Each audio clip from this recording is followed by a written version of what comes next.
بسم الله الرحمن الرحيم.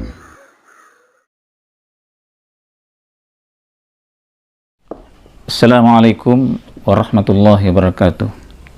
Alhamdulillahi rabbil alamin. Wassalatu wassalam ala nabiyyina Muhammadin wa ala alihi wa sahbihi ajma'in. Rabbi shrah li sadri wa yassir li amri wahlul 'uqdatam min lisani yafqahu qawli. Kaum muslimin dan kaum muslimat, alhamdulillah kita bersyukur kepada Allah Ta'ala atas hidayah iman, hidayah Islam, dan secara khusus hidayah untuk mencintai sunnah Rasulullah SAW. Terima kasih atas kesediaan kaum muslimin dan kaum muslimat.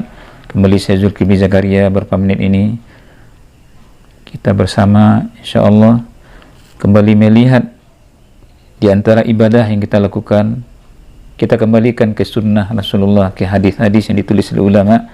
Kali ini saya mengajak kita melihat kajian hadis tentang sutra, sehingga kita buat judul singkat kajian ini, sudahkah ada sutra di depan kita ketika kita sholat? Kita sholat, adakah sutra? Apa itu sutra? Sebelum kita lihat dari sini, sutra secara bahasa, sutra, sitar artinya tutup, mastur sesuatu yang ditutup, satir sesuatu yang menutup. Jadi sutra adalah tutup yang oleh ulama disebut sesuatu yang terletak di depan orang sholat sebagai penghalang antara orang lewat di depannya ke arah kiblat dengan orang yang sholat. Tentang ini kita lihat dalam Sunan Abi Daud, yang Imam bin Daud membuat judul Bab Ad-Dunu Minas Sutra, bab menghampiri, mendekat dari sutra. Jadi kalau sholat mendekat dari sutra. Jadi di sini saya lihat hadis dari kitab Sunan Abi Daud yang disyarah oleh kitab Aunul Ma'bud syarah Sunan Abi Daud nomor 691. Dan boleh jadi ini perbedaan percetakan kitab Sunan Abi Daud, ada perbedaan penomoran. Di kitab yang di tangan saya hadis nomor 691 berasal dari Sahal bin Abi Hathmah telah sampai kepadanya bahwasanya Nabi Muhammad sallallahu alaihi wasallam bersabda. Hadis ini juga diriwayatkan oleh Imam An-Nasa'i.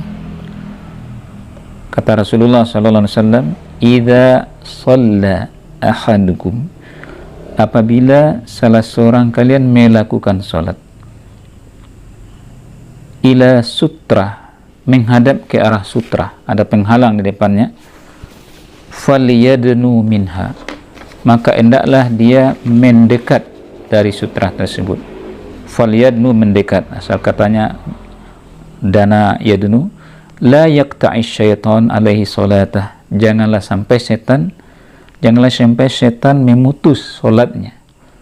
Jadi di sini kita pahami salah satu hikmah tujuan sutra adalah mencegah solat yang tengah kita lakukan diputus oleh syaitan dengan was-was, dengan lain-lain. Berarti sutra salah satu hikmahnya adalah menambah kekhusyukan solat. Kita lihat apa kadar dekat. Saya buat di sini di kertas di tangan saya gambar. Ini misal kita yang solat,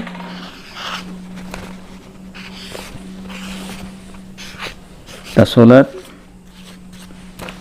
ini arah kiblat, di sini sutra, sesuatu yang kita letakkan bisa saja berbentuk tonggak atau benda yang menurut ulama dari beberapa riwayat jarak antara kita berdiri ini dengan sutra sholat lebih kurang 3 hasta. Jadi ini kita yang sholat, mata ke arah tempat sujud. Ini kita yang sholat, ini sutra. Jadi jarak antara berdiri dan sutra kira-kira 3 hasta. Ketika kita sujud kepala sampai di sini, ini yang disebut dengan sutra, penghalang, bisa berbentuk tonggak, dinding atau benda lainnya yang mana orang lewat ke sini. Jadi kita pandangan tertuju ke sini. Hikmahnya adalah kita punya batasan pandangan.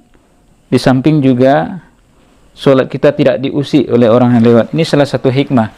Jadi Nabi perintahkan.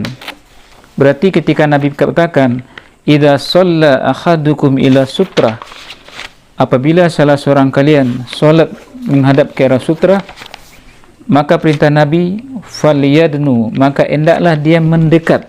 Falyadnu, hendaklah dia mendekat. Mendekat dalam artian jangan jarak terlalu jauh antara kita dengan pembatas depan kita. Lalu kata Nabi, wala yaqta', janganlah sampai syaitan memutus solatnya, artinya mengganggu konsentrasi kita sehingga terganggu kita solat dan membuat solat kita tidak khusyuk atau terganggu lainnya. Kaum muslimin, banyak kita lihat di tengah masyarakat, orang-orang solat misalnya di masjid, solat sendirian atau solat sunnah, tidak ada batas di depannya, sehingga jarak antara dia solat dengan arah kiblat, dinding itu jauh sekali.